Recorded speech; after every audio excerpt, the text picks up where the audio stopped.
Well, in just over an hour, Vance Belter will make his first court appearance. He's being held on $5 million bond and faces 2 counts of stalking, 2 counts of murder, and 2 other firearms charges. This is how a U.S. attorney described the planning and the preparation behind those horrific attacks. It is no exaggeration to say that his crimes are the stuff of nightmares. Belter stalked his victims like prey. He went to their homes, held them out as a police officer, and shot them in cold blood.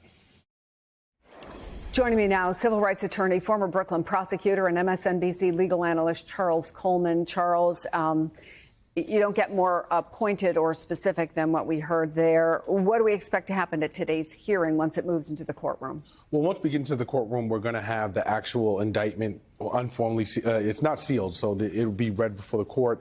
And then the judge will make a determination as to the next steps around bail, which will likely not be set. This person will be remain in custody.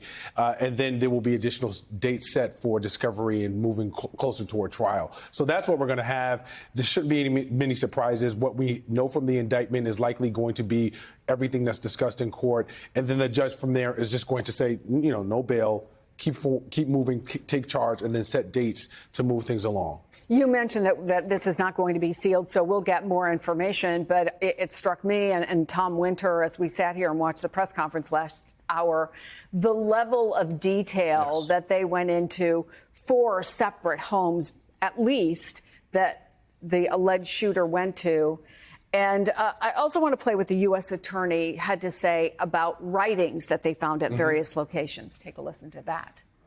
I've seen nothing like a Unabomber-style manifesto in his writings. He had many, many notebooks full of plans, lists of names, surveillance, efforts that he took to surveil and locate the home addresses and family members' relationships with these elected officials. But I have not seen anything involving some sort of political screed or manifesto that would clearly identify what motivated him. Obviously, his primary motive was to go out and murder people. Now, they were all elected officials. They were all Democrats.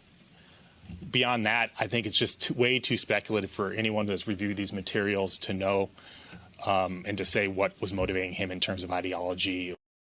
What motivated him? There was an interview with a man who described himself as a close friend, one of his housemates, who said that he never saw or heard anything that would suggest that this was the person he knew. But do you need a motive in a case like this? You don't. And for as interesting as that might be to the narrative around the motive and the political narrative, if you will, that's not necessary for a conviction here. I think, Chris, one of the most important pieces of the indictment are the stalking charges, because the stalking charges talk about the preparation that went into committing this crime. And ultimately, when you pair on a federal level with respect to the federal charges, not the state ones, the stalking charge with the murder, what you do is you give yourself as a prosecutor an opportunity where the sentence, the ultimate sentence, could be life in prison. And so because you have basically 4 sets of these, 2 stalking, 2 murders, that combination, if convicted, will almost certainly mean that this individual is behind bars for the rest of their days. Okay, so let me ask you to put on the hat of a defense attorney.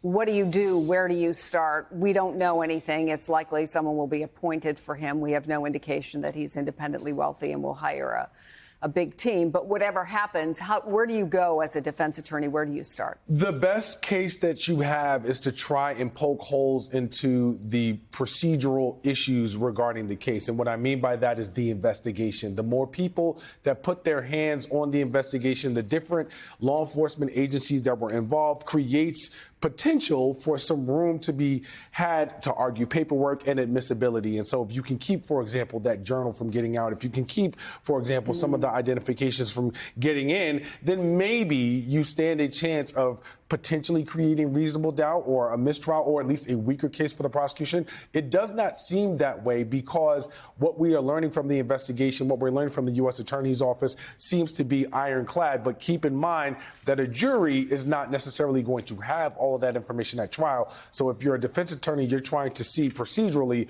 are there any weaknesses that I might be able to tap into that can perhaps give my client an opportunity for an acquittal?